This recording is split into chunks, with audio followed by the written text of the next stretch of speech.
Yes, and you have very huge experience during pandemic because that's this time when I recognized you, when I saw you first time. And can you explain our audience what happened during these first years of pandemic? Well, the first year of the pandemic in 2020, remember there's no vaccine.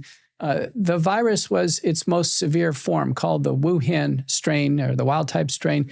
Then it mutated to the alpha strain. I got sick during the first year, so I had the more severe virus. And we were developing early treatment protocols since about March of 2020. We published the McCullough protocol, the most widely used protocol in the world, in August of 2020 in the American Journal of Medicine. And that protocol, which uses about 6 to 8 different products in a sequence, has been attributed to saving tens of millions of lives and sparing hundreds of millions of hospitalizations. We had U.S. Senate hearings on this November 19th, 2020. So the big story in 2020 was early multi-drug treatment. And after that, of course, you came up publicly and starting to have questions about decision of public health authorities, because it looks like they decided to go in the way of to take vaccine for everybody. But you had some doubts. Why? Yeah, so the public health authorities all over the world were very slow to recommend any form of outpatient treatment or treatment at home. Yet that's where all of the benefit was starting in a high-risk patient, starting multi-drug therapy on day one. And so in the United States, we didn't have our first oral drug available for home use until 2 years into the pandemic. It was basically early 2022 did we have Paxlovid from Pfizer.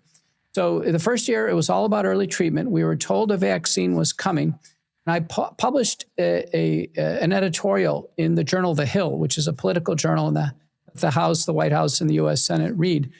And the title of that opinion editorial in August of 2020 was The Great Gamble of the COVID-19 Vaccine Development Program. And the reason why it was a gamble is because the lead vaccines, Pfizer and Moderna, were the genetic code for the spike protein. The spike protein is the spine on the surface of the virus. This is the lethal part of the virus.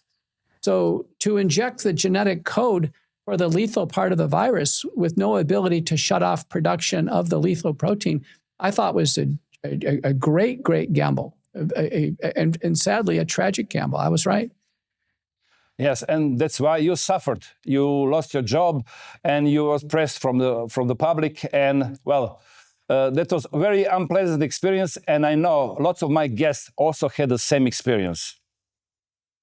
We should question, and we should have a healthy skepticism of new biopharmaceutical products, particularly genetic products. So Pfizer and Moderna were new genetic products, but also AstraZeneca and Janssen were genetic vaccines. And so, virtually none of us have ever taken a genetic product ever in our bodies.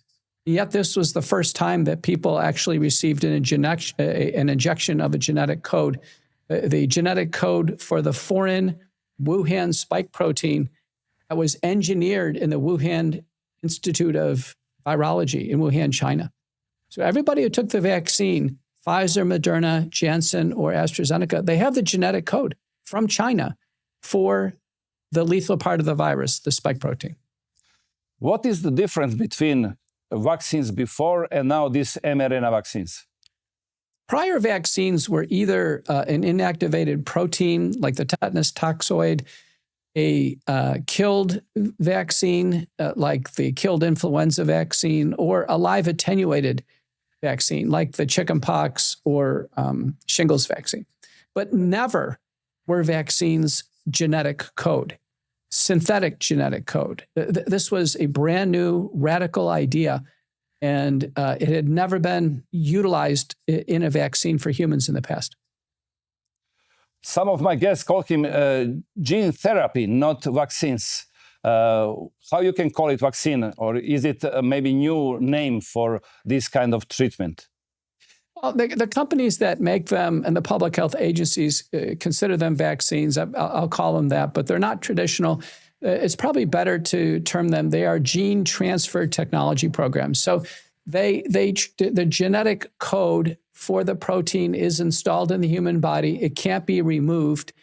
It's made permanent by a process called pseudouridination, and then it produces an endless supply of this lethal foreign protein called the spike protein. The spike protein causes heart damage.